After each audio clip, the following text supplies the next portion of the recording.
ajandaha kala fadhiga toddobaad kulankiisa gaarka ee labaad waxa uu ahaa warbixinta madaxweynaha Jamhuuriyadda Federaalk ee Soomaaliya oo u jeedinayo xubnaha golaha shacabka ee baarlamaanka Jamhuuriyadda Federaalk Soomaaliya.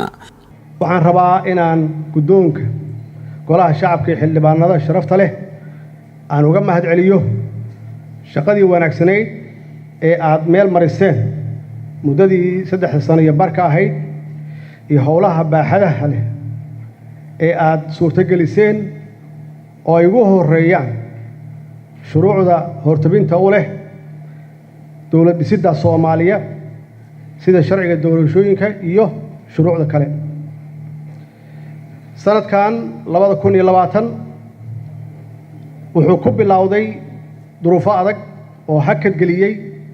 hawlo badan oo la qaban lahaa maadaama cudurka safmarka ah ee COVID-19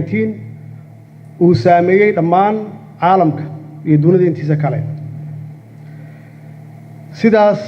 oo ay tahay haddana waxaa noo hirgashay ama noo hirgalay inaan meel marino 12 sharci. sidoo kale madaxweynaha dalka ayaa soo hadal qaaday dhowr shir oo lagu gaaray heshiisyo siyaasadeed kuwaasoo dalka gudihiisa iyo dibaddiisaba ka dhacay. heshiiskaas siyaasadeed wuxuu ka dhacay magaalada Baydhabo 2018 kadib markii guddi ka socda dowlad goboleedyada iyo dowladda dhexe ay muddo dheer ka shaqeynayeen.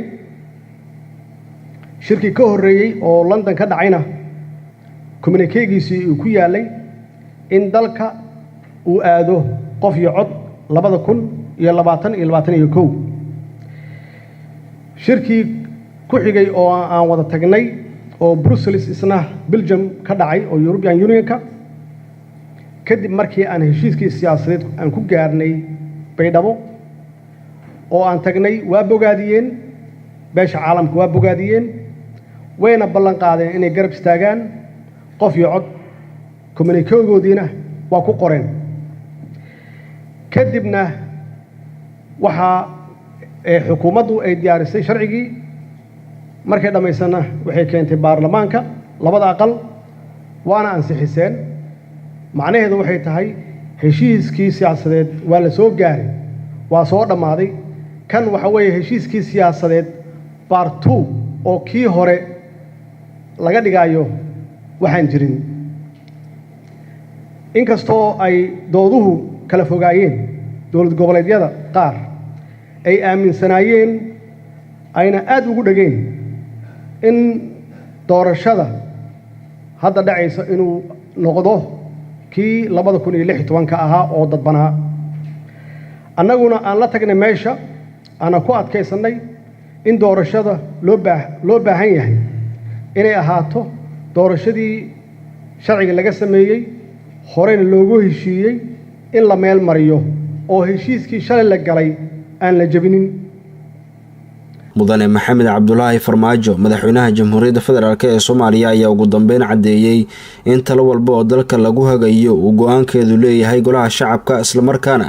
heshiis walba ay gaaraan madaxda dowladda dhexe iyo maamul goboleedyada golaha shacabka dib loogu soo celinayo. wuxuuna tusaale u soo qaatay shirka lagu balansan yahay inuu ka dhaco magaalada Dhuusamareeb ee xarunta Galmudug iyo sidoo kale kii ka horeeyay isla halkaasi ka dhacay. waxaan mar kale idin cadeynayaa بعدما آتيهم عدك شعبك وأدمتشان ومدى صوماليات أين تهي إن عم برنه قولهاني وهو وكيل يهي دولة قبلت يدا وهو وكيل يهي شعبك الصوماليات قوان كجارتانا وإن دل كودن لغا أقبله وسيدة إتهي وسيدة عالم كوكو شقيو waa sida caalamku ku shaqeeyo. waxaan idin cadeynayaa inaan halkan aan ku soo celin doono heshiis walba oo aan la gaarno madaxda dowlad goboleedyada si aad kaalintiina dastuuriga ah aad uga qaadataan hadduu Ilaahay yiraahdo. maanta oo bisha 15 ah waxaa lagu balansan yahay in la isugu noqdo oo la isugu tago magaalada Dhuusamareeb si dowladda federaalka iyo dowlad goboleedyadu ay uga arrinsadaan hanaanka doorasho ee dalka lagu hagaayo. taasoo aan ku rajaweynahay inuu noqdo mid sii horumarinaya geedi socodka dimuqraadiyadeena ee dalka iyo in awoodda loo celiyo shacabka Soomaaliyeed si ay u doortaan xildhibaanadooda iyo madaxda ay rabaan inay ku aaminaan hoggaanka dalka. gudoomiyaha gobolka Sool Cabdiqani Maxamuud Jiire ayaa furay gogol nabadeed oo loo dhigay beelaha walaalaha ee reer Cilmi iyo Fiqishini oo diriir colaadeed ku dhex martay deegaanka Arcadeey ee gobolka Sool. kanu horaa loo sheegay waa boorka arinta ku qoran nabadeynta labada beelood ee walaalaha hawshana saas u soconaysa insha Allah waa furitaankii maantu iyo isku dubaridkii baynu maanta halkan ku fadhinaa waxaan ku wada joognaa qoladii ergada oo ka kooban 27 xubnood labada qolo oo qolaba laga rabo ama ay ku fadhiyaan qolo walba 17 ergay oo xaajeynaya iyo maamulkii gobolka iyo qaybtii dawladda baynu ku wada fadhinaa وإلهي لا أبورت كبقنا ووضع لمن يعني إلهي كبقنا إدوسك دينو ديك وإنت علماء وينقوا ضاي هاللقات وقف دنتي ووقت في سكان ماضي إنك يناري نجلين وهلا هو حدعة وكل وقدر شيطان بكاديجي وروح يدعى قبيان لو سيطري وإنه كجذبنا شلي بقى لو جدري أدنى ما توحدي hawsha dhinacyada iska taaganaa insha Allah ilaahina waxaan ka baryaynaa ilaahay jazaakumullahu khayr gurigeeni baa timaadeen hanagala xishoonina waxa laalay waxaad madnado aragtaane sida macallinka ardada wax ugu sheegay inaad wax noogu sheegtaan baanu diyaar u nahay oo raali ka nahay qodobka labaad iyadoo marar badan kalsoonida la bixiyay gudiga dhexdhexaadka ee hawd iyo nugaalba ka yimi iyo ilaa sanaag baa jooga waxaanu iyagana leenahay kalsooni buuxda oo kaliya laaba sidii aanu duuduubka maxaa loo jiray midab daray duuduub baa lagu liqaano idin ku qaadanay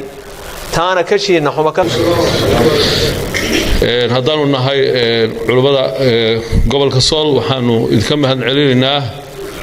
dhexdhexaadinta dadka walaalaha ah aad soo gurmateen gurigooyinka dhexdhexaadka xaaladaha oo kalena aanu wax badan baan goob joog ahaa oo hadda waxyaabaha imtixaanka hadda taagan gobolada ama Soomaalida dhexdeeda waxa weeye intii dariska ahayd baa la isku saliday dariskii leeyahay hal isdaqaaleeyo hal ishagaajiyo xididkii qaraabanahayn wixii fasaada meel uga soo wada jeen maanta ma garanayo dadka Soomaaliyeed islaam weeye waa shahaadanayaan muslimiin weeyaan macadalika maxaa qoryahan iyo dilkan inagu raray cidaynu la dagaalamayna maaha gaalo waa muslimiin walaalahaaya oo deriska waxyaalaha yaab kale aad uga naxo waxa kamida dadku berigii hore aan caruurta ahayn waxa la isku waanin jiray war dadka deriska caruurta ilaaliya xoolaha deriska ilaaliya heerka deriskeena u soo celiya ariga geelooda hadaad aragtaan soo qabta awrkooda soo sheega caruurtooda haday habaabaan gacanta soo qabta heerka waxsaas la isku waanin munaasabada sanad guuradii 600aad ee asaaska jabhadda ONLF ayaa lagu qabtay magaalada Jigjiga waana markii labaad ee lagu qabtay gudaha deegaanka Soomaalida munaasabadan oo ahayd mid seer sare loo soo agaasimay ayaa waxa ka soo qayb galay hogaaminta xubnaha iyo taageerayaasha xisbiga ONLF hogaaminta xisbiga talada deegaanka haya ee Barwaaqo oo hormuud ka yahay madaxweynaha dowladda deegaanka Soomaalida Mustafa Maxamed Cumar axsaabta mucaaradka golaha arrimaha islaamka ee deegaanka Soomaalida odayaasha dhaqanka iyo bulshada qaybaheeda kala duwan munaasabadan oo khudbado kala duwan laga soo jeediyay ayaa waxa ka hadlay madaxweynaha dowladda deegaanka Soomaalida Mustafa Maxamed Cumar oo ugu hambalyeeyay ururka ONLF sanad guuradii 600aad ee asaaska jabhadda ONLF dabaaldegka sakow waxay u tahay fursad u baahan xisaabtan iyo in dib loo eego taariikhda dheer ee deegaankeena shacabka deegaankeena uu soo halgamayay maxaa ilaa iyo maanta keenay in weli aan nahay dad xuquuq raadinaya sababtoo haddii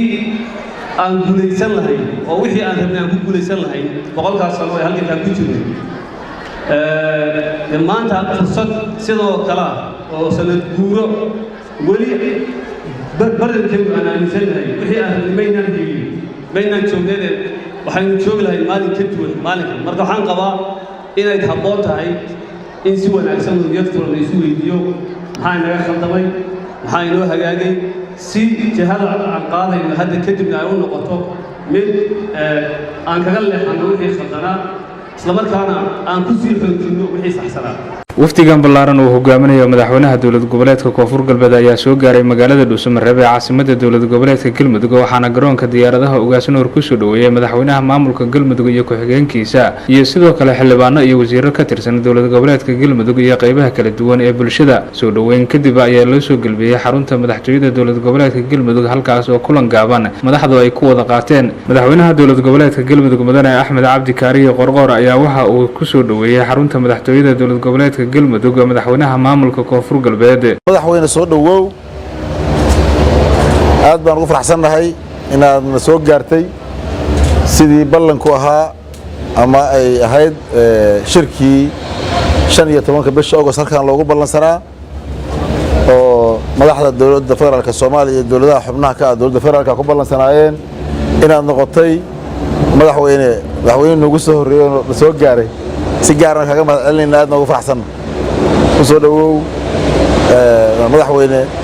markii labaad Galmudug caasimadda Galmudug gurigaagii ku soo dhawow halkaan meel marti lagu yahay ma ahane waa meel lagu shaqeynayo looga shaqeynayo masaalixda iyo danta Soomaaliyeed iyo waqtiga la joogo Soomaaliya awsha ugu aadan waxaan ku leenahay madaxweyne gacmo furan ku soo dhawow dhinaca kale madaxweynaha maamulka Koonfur Galbeed Cabdicasiis Xasan Maxamed Lafta Gareen ayaa waxa uu mahad celiyay madaxweynaha maamulka Galmudug iyo ku-xigeenkiisa sida diiran ay ugu soo dhaweeyeen magaalada Dhuusamareeb waxa uu xusay in ay ka qayb gali doonaan shirka lagu ballamay in uu ka furmo mar kale magaalada Dhuusamareeb ee caasimadda dowlad goboleedka Galmudug madaxweynaha Galmudug Maxamed Cabdi Kaariye iyo wasiiradiisa السلام عليكم ورحمة الله وبركاته آدي آدان ugu faraxsanahay inaan soo gaarno Galmudug caasimadda Dhuusamareeb oo loo ballansanaa 15 Agoosto shirkii Dhuusamareeb ee saddexaad la isugu imaanayay muddadiisana ay ahayd maanta sharafay noo tahay runtii saa ogtihiin dadka Soomaaliyeed iyo adduunka oo dhan waxa ay fiirinayaan maanta rajada la leeyahay iyo horu socodka iyo maxay ahayd isfahanka siyaasadeed iyo go'aanka qaadashada doorashada Soomaaliya maanta waxay tahay waa meeshii laga sugayay Dhuusamareeb waxaana rajaynaynaa in uu noqdo wixii ay dadka ka aaminsanayeen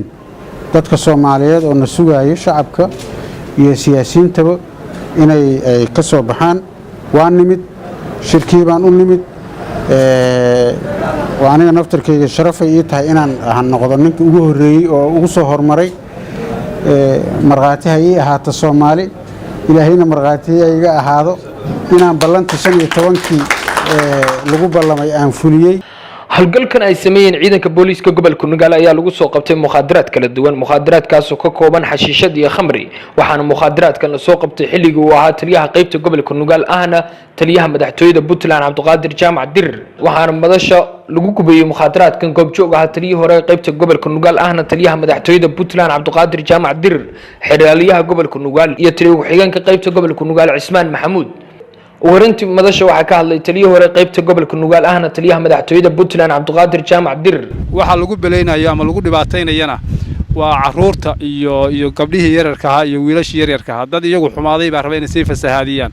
fasahaadka haddii aan ciidamada iyo aysan la shaqayn shacabku aysan ciidamada la shaqayn ciidamadu mar walba ma ogaan karaan ama xogta ma wada heli karaan marka waxaan leeyahay waxaan ugu baaqayaa shacabka inay la shaqeeyaan ciidamada booliiska si ay shaqadu ugu fududaato ay u hayaan bulshada